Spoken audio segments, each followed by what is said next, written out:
Bonjour à tous, bienvenue dans une nouvelle vidéo de coloriage et avis, c'est-à-dire une vidéo où je vais faire du coloriage, comme ce que vous voyez maintenant, et vous donner mon avis sur des films, séries, documentaires, etc.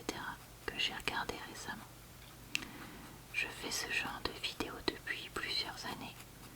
Donc vous pourrez retrouver en barre d'infos, commentaires épinglés et dans le i en haut de l'écran, le lien vers d'autres vidéos de ce genre si ça vous tente. Ça peut être intéressant notamment pour avoir le début de séries, que ce soit des séries de fiction ou des séries documentaires, etc. que je présente. Le but c'est de vous partager mon avis parce que j'adore partager mon avis sur les différentes choses que je consomme, que ce soit les livres comme vous le voyez souvent sur ma chaîne ou autres. Donc voilà, écoutez, globalement c'est ça que je voulais vous dire pour cette intro. Donc je crois que on est parti avec cette nouvelle vidéo. Alors je voulais vous parler du 4e épisode de la série HPI saison 1. Cet épisode je l'ai plus apprécié quand même que le précédent, dans le sens où on a un peu des choses qui se passent sur l'histoire de fond et l'histoire était un poil moins caricaturale que celle qu'on a eue dans l'épisode précédent, mais elle restait quand même très tirée par les cheveux et très honnêtement je ne suis toujours pas entièrement convaincue. C'est vraiment pas hyper nul mais pas fou non plus quoi, donc je sais toujours pas si je vais continuer parce que je me dis il y a tellement d'autres séries à regarder. Est-ce que ça vaut vraiment le coup que je m'acharne avec ça? Je sais pas. J'ai regardé le film Eiffel qui retrace la vie de Gustave Eiffel, à la fois dans sa jeunesse et au moment où il construit la tour. Alors c'est pas une biographie puisque c'est clairement dit très librement inspiré de faits réels. Honnêtement c'était pas un film pour moi. Alors en ce moment j'ai du mal avec les films et les séries romantiques, je sais pas pourquoi, parce que je lis plein de films, pas de films, de livres d'amour pardon, mais dans les films et les séries, je sais pas, ça passe pas hyper bien avec moi. Je trouve ça toujours cucu et tout ça, alors que ça me gêne moins en livre. Donc là, comme c'était vraiment ça dans le film, j'ai pas accroché. J'ai trouvé les acteurs pas ouf. Même Romain Duris. Oui. Je fais pas partie de son fan club, donc perso, j'hésite pas à dire que des fois, j'aime pas tout ce qu'il fait à lui. L'actrice, je sais pas, je la trouvais archi gnangnan. Et puis prendre les mêmes acteurs pour jouer des personnes avec 20 ou 30 ans d'écart, alors certes en les modifiant un peu physiquement, mais quand même j'ai beaucoup de mal quoi. Donc voilà, après si vous aimez les histoires un peu épiques, films d'amour et tout ça, franchement je pense que ça peut vous plaire. Après le côté époque aussi, moi j'aime pas les trucs historiques, hein. J'ai jamais caché que j'aimais pas du tout l'histoire sur ma chaîne. C'était pas pour moi, écoutez, c'est pas grave, hein. J'en ai regardé à peu près un tiers et après j'ai laissé tomber. Et bah écoutez, moi ça me gêne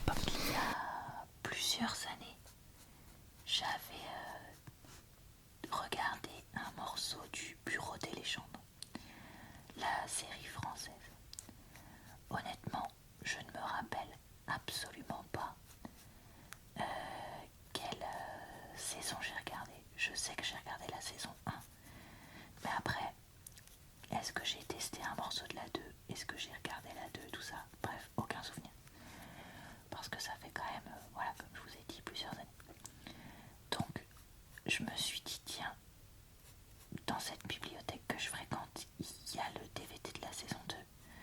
Je vais le réserver et la regarder. Et puis si je me rends compte que je l'ai déjà vu, je regarderai l'intro. Alors, j'ai donc regardé le premier épisode de la saison 2.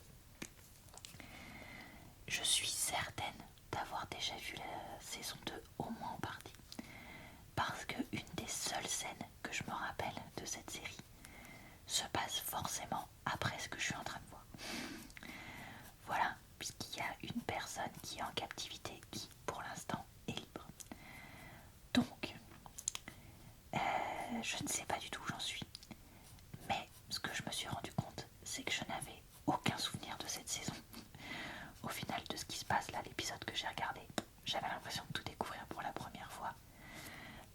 Pour ceux qui ne le sauraient pas, j'ai une très mauvaise mémoire des films, séries, etc. Surtout quand ça fait plusieurs années comme là. Donc, est-ce que j'ai bien aimé l'épisode? Oui. Est-ce que je compte regarder la suite de cette saison 2? Il semblerait que oui. Puisque là, honnêtement, je ne vois pas comment faire. Le problème que j'ai, c'est qu'au moment où je filme ce petit bout, on arrive au moment où je suis censée rendre ces DVD, puisque j'ai évidemment traîné pour les regarder. Vu que je teste plein de séries en ce moment, c'est aussi parce que j'emprunte plein de DVD de séries. Donc je suis un peu dans la bouise. Donc je sais pas si je vais avoir le temps de tout regarder ou pas. On va voir ça, il va peut-être falloir que je réemprunte des trucs. Mais bref, voilà. Donc le problème c'est que si je vous parle un peu de ce qu'il y a dans l'épisode, je suis obligée de révéler des choses de la saison 1. Mais en gros, on a l'agent qui s'appelle Malotru qui est prêt à sacrifier un certain nombre de personnes pour que la femme dont il est proche, qui a été capturée, soit libérée. Et donc on a toute une intrigue autour de ça. Et l'épisode était pas mal sans être fou. Parce qu'il y avait un peu du suspense et des révélations à la fin. Mais en même temps, il y a certains trucs qui se passent en Iran qui m'ont un peu saoulé. Donc voilà, écoutez, on verra. J'ai regardé le 3e épisode de la série de documentaires DJ Mehdi Made in France. Cet épisode se consacre à la transition fin 90, début 2000 de DJ Mehdi du rap vers l'électro.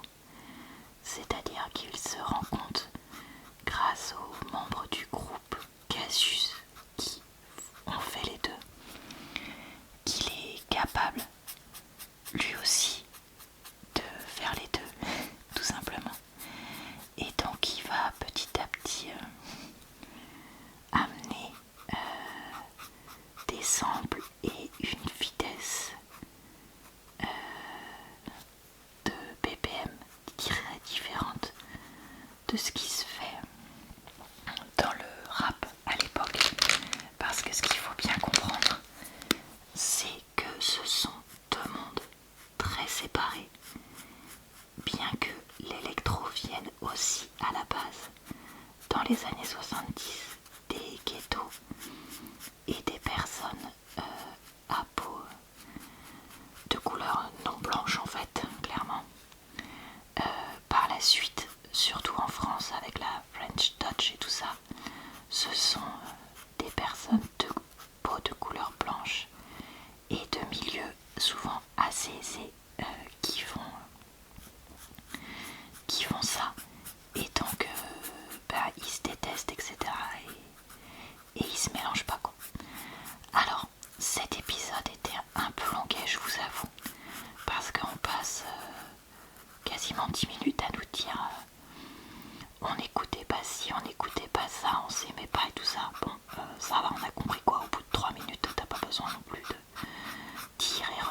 comme je disais, ils étaient pas beaucoup, mais quand même.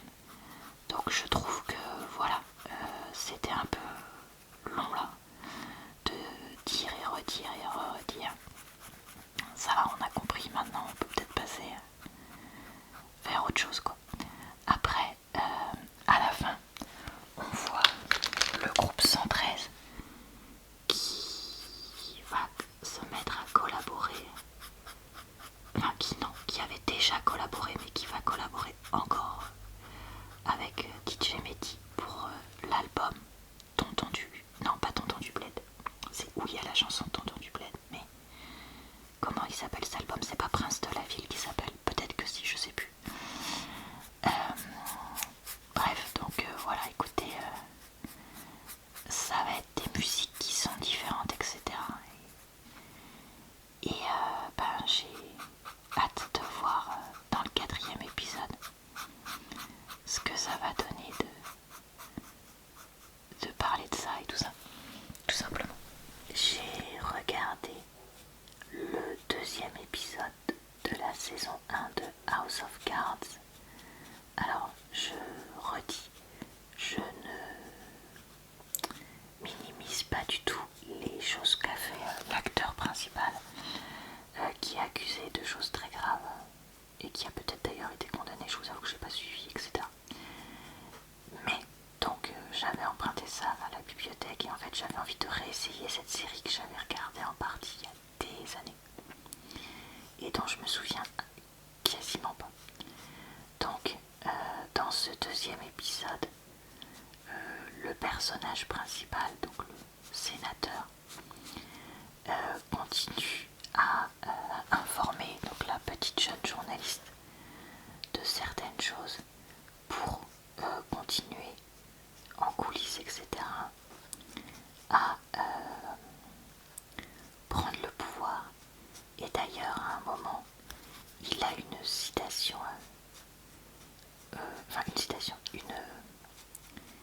une opinion intéressante qu'il partage. Il dit: si je préfère 1000 fois le pouvoir à l'argent, parce que l'argent, ça peut te permettre d'avoir une maison qui vaut plusieurs millions dans 10 ans, mais ça ne te permettrait pas de passer à la postérité. Du coup voilà, enfin bref, c'est intéressant cette façon de penser. Et on a donc les dessous des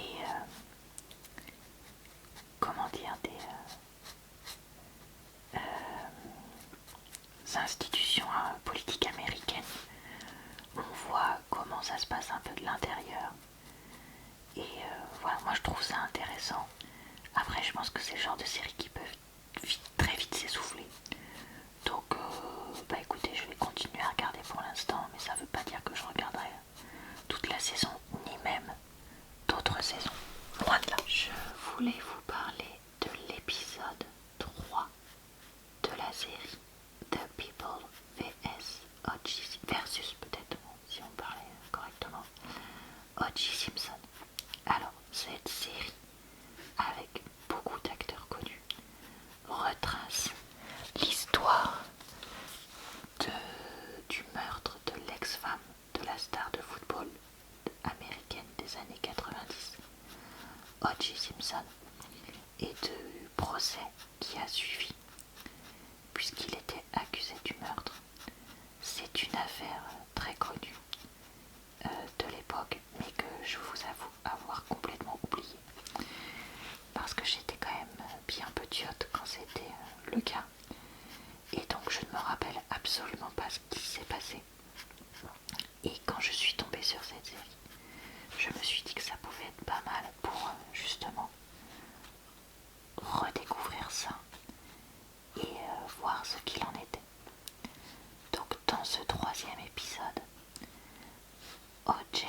est placé en détention provisoire en attendant son procès. Donc il a comme avocat Rob Kardashian, le gars qui est joué par John Travolta, dont j'ai oublié le nom. Et ensuite je me suis trompée.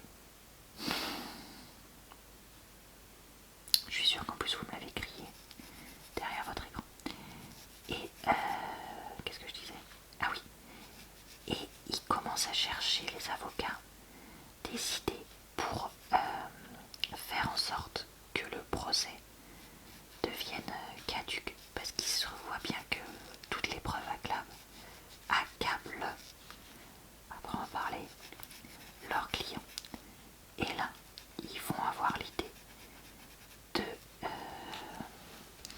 jouer sur l'argument raciste, puisque on est dans le Los Angeles des années 90, après quelques années, si j'ai bien compris, après de grandes émeutes qui ont eu lieu suite à des comment on dit, des bavures policières,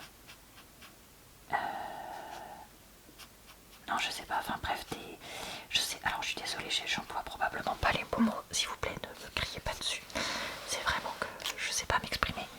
En gros, des policiers qui ont tué des personnes de couleur, notamment noires, sans raison. Donc non, on va peut-être pas dire bavure, parce que bavure ça implique un accident, non, je sais pas. Enfin, voilà, des crimes policiers, crimes raciaux peut-être plutôt, j'en sais rien. Je suis désolée de ne pas employer les bons mots. Et donc oui, là les avocats décident de jouer là-dessus. Après, est-ce qu'il y a un fond de vérité ou pas? Je vous avoue que j'en sais rien, parce que là la façon dont ils le disent, on dirait que c'est du pipeau. Mais moi je connais pas l'affaire, donc je sais pas si c'est justifié ou pas de faire ça. Je vous avoue. Donc voilà, bah écoutez, j'en suis là. Et donc il décide aussi d'intégrer dans l'équipe un célèbre avocat qui défend justement les personnes de couleur contre les policiers qui les ont soit tués, soit blessés, etc. Qu'on voyait depuis le début de la série faire le tour des plateaux télé. Donc bah écoutez, j'ai hâte de savoir ce que ça donne. Franchement, je la trouve très prenante cette série. Même si le personnage d'O.J. Simpson, enfin je sais pas si c'est l'acteur ou si le gars était vraiment comme ça, mais il est absolument insupportable. Je parle pas de s'il a tué sa femme ou pas, enfin son ex-femme ou pas, parce que ça, évidemment que ça le rendrait insupportable. Mais là je parle juste de sa personnalité. De gars qui se prend pour je sais pas quoi. Et enfin il est, mais ouais, j'ai vraiment envie de le baffer tellement il m'énerve. Donc ça c'est un peu le point faible de la série pour moi, pour l'instant. Parce que autant les avocats, j'ai envie de les tarder, mais après tout, ils sont avocats, ils défendent leurs clients, donc voilà. Mais alors lui, insupportable, je vous jure. J'ai regardé le 4e épisode de la série de documentaires DJ Mehdi Made in France. Et dans cet épisode, on se consacre à la participation de DJ Mehdi et au phénomène de l'album 213, Les Princes de la Ville, pardon, avec notamment le comment dire, single Tonton du Plaid. J'ai vraiment bien aimé cet épisode-là, parce que c'est vrai qu'on revoit à quel point ça a été un changement pour l'époque, et on voit où c'est passé aux victoires de la musique avec cet album-là. Et c'est vraiment intéressant. Et aussi comment ça a pu faire un coup de projecteur sur DJ Mehdi, sur le devant de la scène musicale française. Donc écoute, vraiment pas mal du tout. Je me demande bien ce qui va se passer dans la suite de la série. Est-ce qu'on va continuer à nous parler de ça, de rap, ou est-ce qu'on va voir sur d'autres artistes vers qui, auprès de qui plutôt DJ Mehdi a travaillé? Je sais pas trop. Donc voilà. Après, je me demande aussi si on va voir peut-être d'autres choses plus compliquées, parce que pour l'instant on voit que des choses positives entre guillemets. Mais est-ce qu'il va y avoir des problèmes, une phase plus sombre? Je sais pas. C'est ça aussi le problème de ce genre de documentaire, je trouve des fois, c'est que ça fait trop idéaliser la personne. 5e épisode de la série Désordre avec Florence Foresti. Série où elle joue son propre rôle, c'est-à-dire mère divorcée d'une quarantaine d'années qui essaye d'être humoriste, qui essaye d'avoir des amis, de peut-être rencontrer quelqu'un, de vivre sa vie quoi, de femme parisienne de cet âge-là. Honnêtement, je vous avais dit que j'avais un peu de mal avec certaines situations gênantes. Cet épisode est une situation gênante du début à la fin, donc je ne l'ai pas apprécié. Je l'ai regardé un peu en diagonale et honnêtement je ne regarderai pas la suite. Voilà, donc c'est la fin de cette série pour moi, parce que j'accrochais plus du tout quoi. Enfin, franchement, je me reconnaissais plus dans les personnages. J'avais l'impression que c'était tout était fait pour que ce soit de plus en plus caricatural, etc. Et très honnêtement, c'est pas mon truc. Donc bah voilà, écoutez, tant pis, j'arrête ça. Là, je préfère m'arrêter là. J'ai enfin regardé Inglourious Basterds parce que je ne l'avais en fait jamais vu. Alors, j'avais jamais été trop tentée par le sujet, et puis mon chéri était pas hyper convaincu, mais là je me suis dit, allez, je sais pas, soyons fous, on essaie. Et bah très honnêtement, je l'ai vraiment bien aimé. Certes, c'est assez particulier, parce que c'est un peu n'importe quoi le scénario, mais en même temps, ils sont vraiment bons. Franchement, Brad Pitt, qui joue le Pecno avec un accent à couper au couteau dans la version originale, est irrésistible. Et après tout, l'histoire, même si le film dure 2h30, finalement ça se passe quand même assez bien. Comme il y a différents personnages, il y a différents moments, tout ça.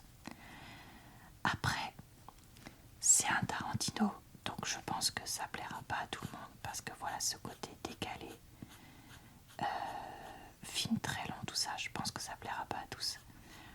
Moi, ça m'a fait penser à du Tarantino Kill Bill, donc décalé, mais que je personnellement trouve encore acceptable, plutôt que d'autres films qu'il ait fait qui soient complètement archi décalés et que personnellement j'aime pas du tout, ou avec lesquels j'ai pas accroché. Là, les personnages, je les ai trouvés vraiment bien intéressants, tout ça. Donc bah écoutez, avec, comme je disais, je suis pas à 10 ans d'écart de retard, un truc comme ça, je ne peux que vous le conseiller. Je pense que c'est un film que pas mal d'entre vous auront vu, je sais pas comment on dit.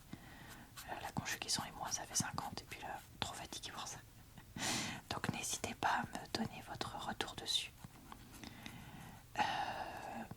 Quand même, le méchant, le super méchant, est parfois un peu lourd. Et il y a quand même quelques trucs assez gore dont on aurait pu se passer, je trouve. Parce que ça faisait quand même un peu du gore pour du gore. Donc voilà, c'était pas le film parfait, hein, c'est pas ça que je dis. Mais c'était bien mieux que ce que je m'attendais.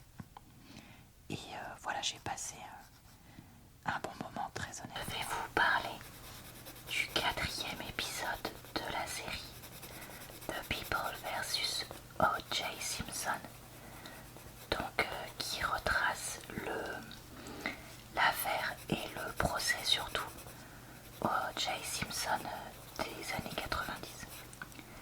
Très honnêtement, j'ai eu un peu un coup de mou dans cette série, moi qui pourtant en étais passionnée au début, parce que là je trouve qu'on n'avance pas, dans le sens où la défense et l'accusation se chamaillent pour tout et n'importe quoi. On passe du temps à choisir des jurés, il y a des guerres internes dans la défense, même si voilà, je comprends que c'est important de parler de ça. Moi ça m'ennuie un peu. Donc voilà. Je pense quand même regarder l'épisode d'après